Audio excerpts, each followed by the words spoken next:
I must say, from my testing so far, I've flown the Arctic R now several times, several flights on a few different days in quite a variety of conditions, and I'm really enjoying flying it.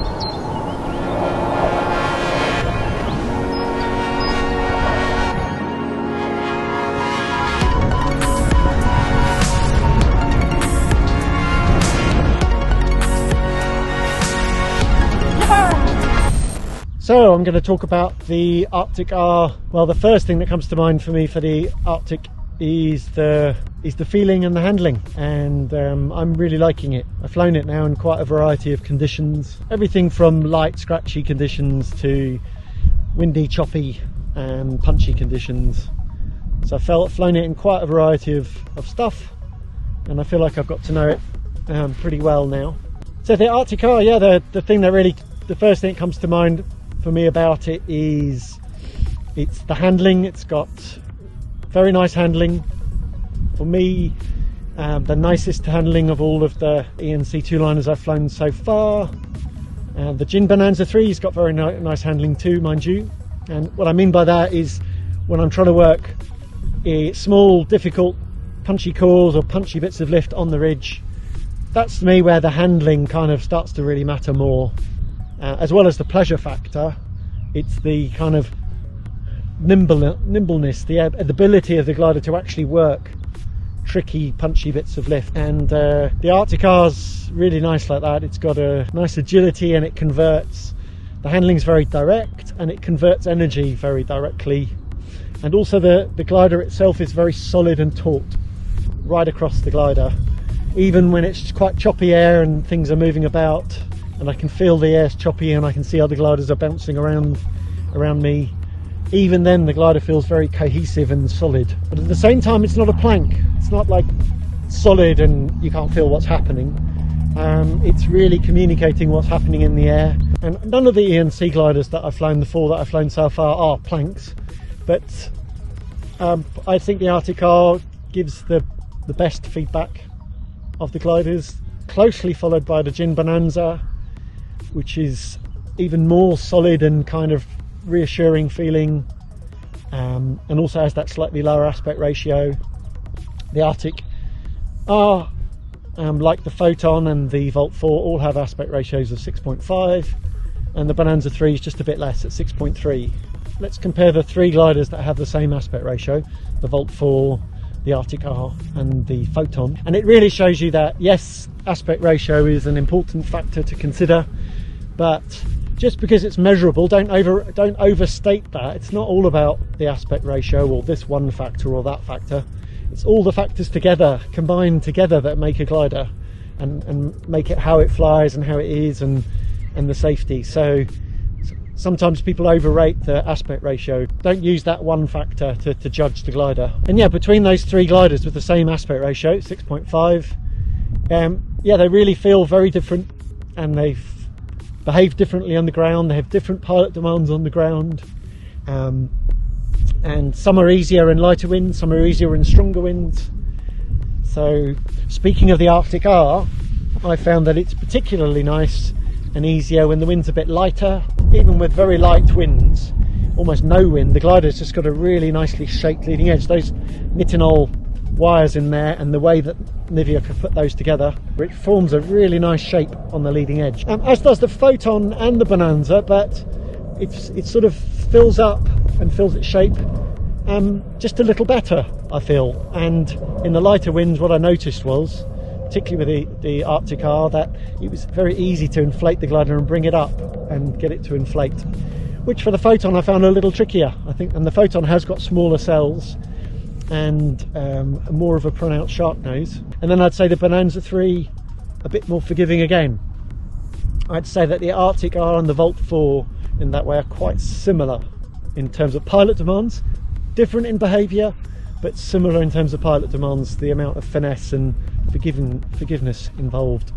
In stronger winds, that tendency with the Arctic R of inflating its leading edge requires a bit more management to hold it down, and also if you bring the glider up and pull too hard on it, you can come up pretty quick, and I found in that way it's, say, less forgiving than the Bonanza 3, which is particularly forgiving.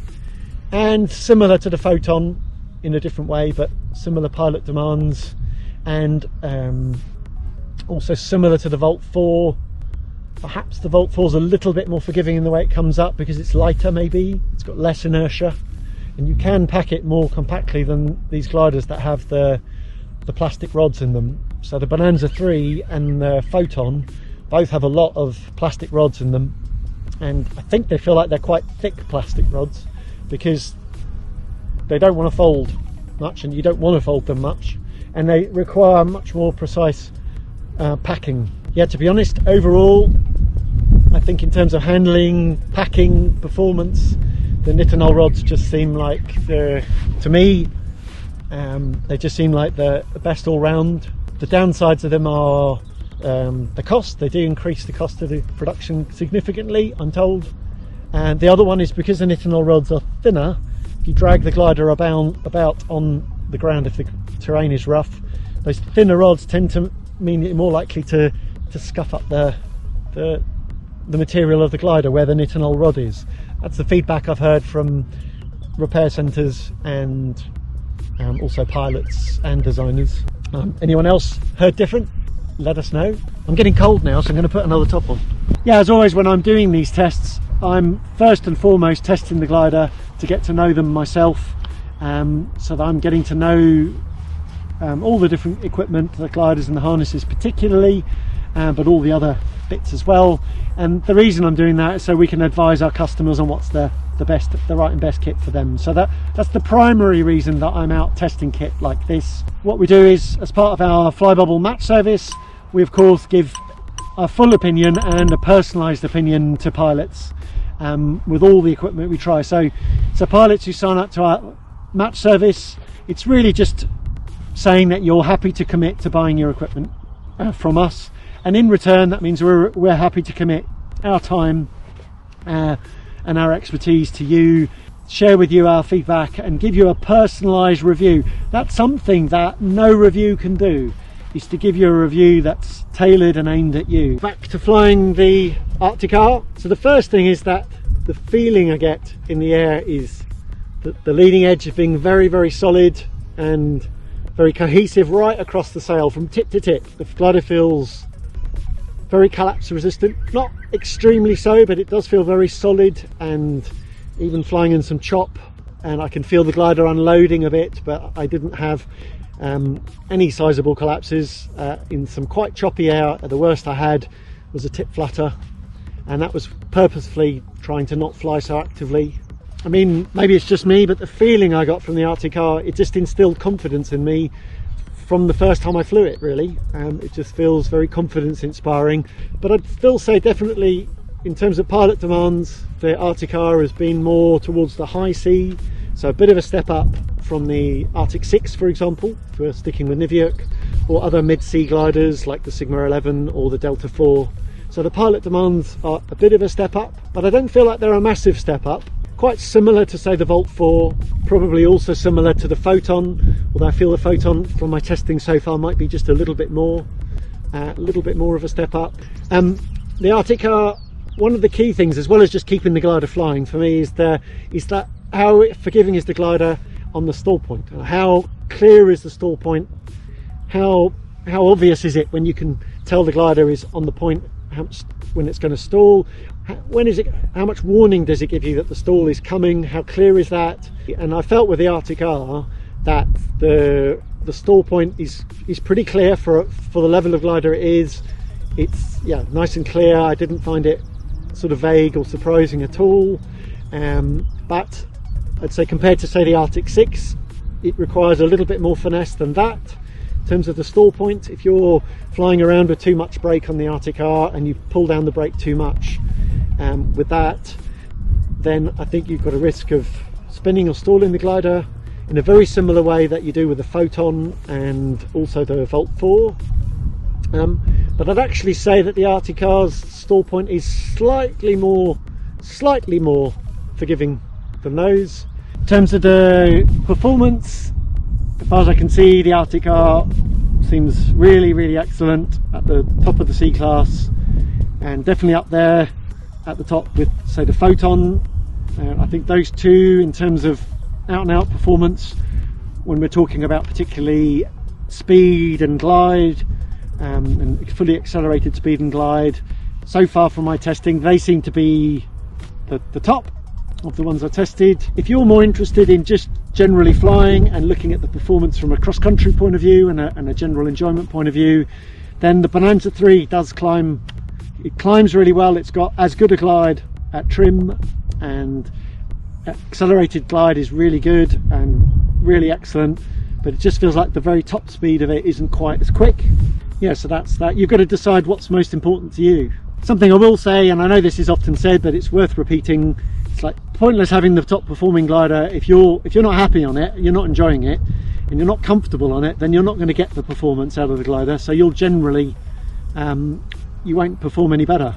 So thinking about the Arctic R, the build quality, well, I think nowadays Niviaq gliders, and for a while now, but I'm really impressed with the build quality. It's beautifully made. I think Niviaq R are actually starting to rival Advance now. Thinking about descent techniques, so with the Arctic R I tried out big ears, standard big ears using the outer rays, and also the B3s, and also of course Type 360 spirals.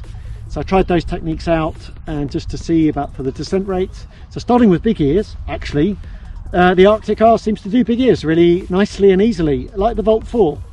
Actually they've got a line that goes out, and it's really quite easy to pull them in and hold them in, and they are effective, and they do give you a bit of an increased descent rate, so that's really nice to see.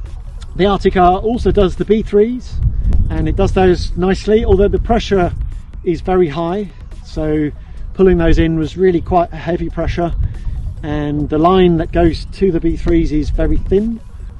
Moving on to the spiral dive, well, obviously with all paragliders you can spiral dive them, and with the Arctic R I found the spiral was very manageable, very effective, and controllable. It didn't it's not a glider that sort of goes, winds into a spiral and then it's like, oh, difficult to manage in that way.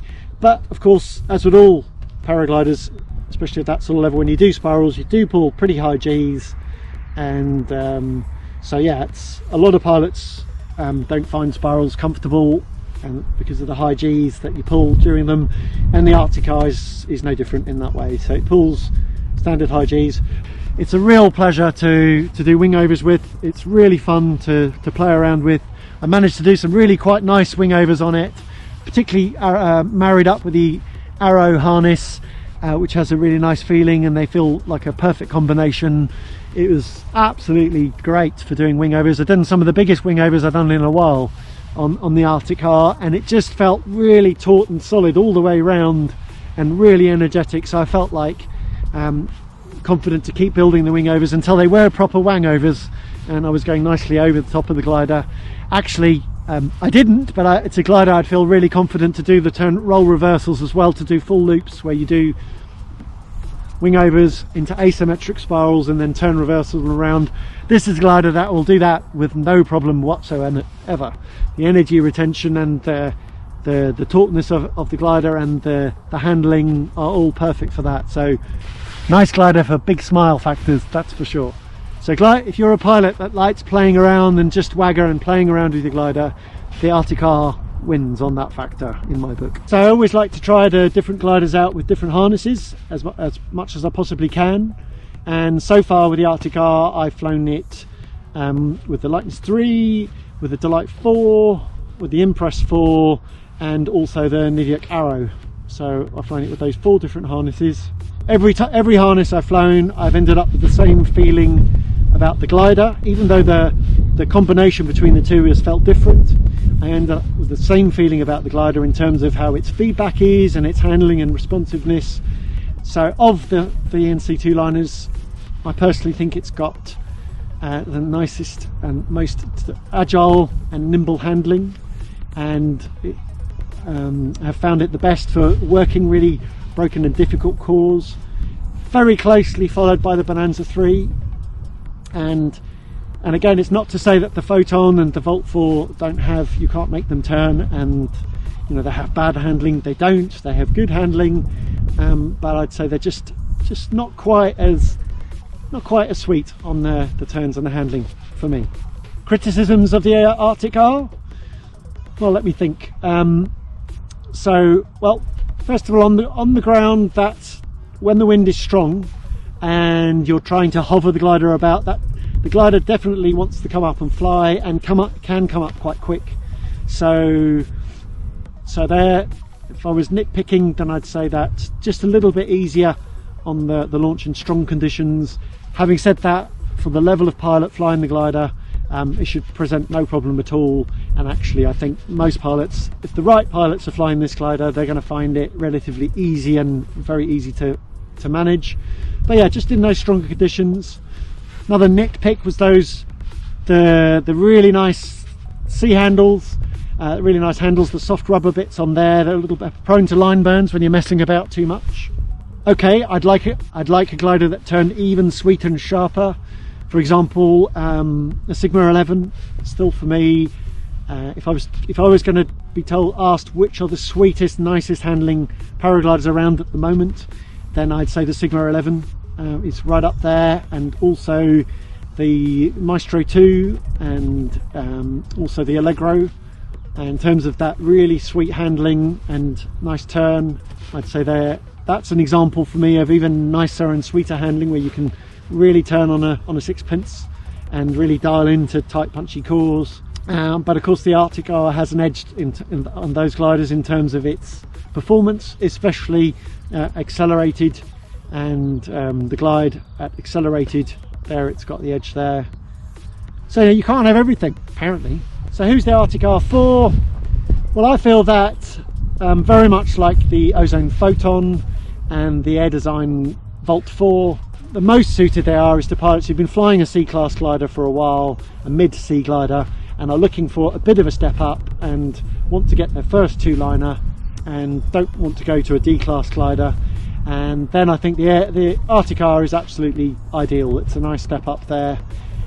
It's also suited to pilots who've been flying a high B glider for a while, especially if you've been flying one of the high B gliders that's a bit hotter in the high B class. For example, the Gin Explorer, or the Explorer 2, or the Avid, or if you were flying a Gin Carrera or something before, or any of the other high B gliders that are sort of towards the higher end of the high B. If you've been flying that for a while and you're looking to go into the C class and you've got good feeling and you good glider control, good finesse on the stall point, then I think stepping to the Arctic R could be a good step.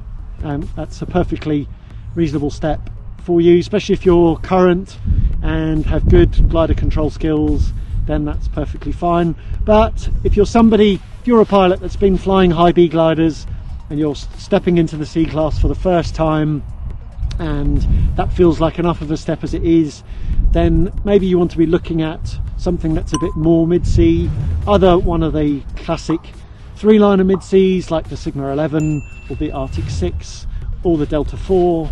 But otherwise, if you're keen to go for the ENC two-liners, then my feeling is the Bonanza 3 is the most accessible of the ENC two-liners I've tried so far. Yeah, have you flown the Arctic R? Yeah, let us know your feeling and the other gliders and what has been your experience. Share your pilot opinions.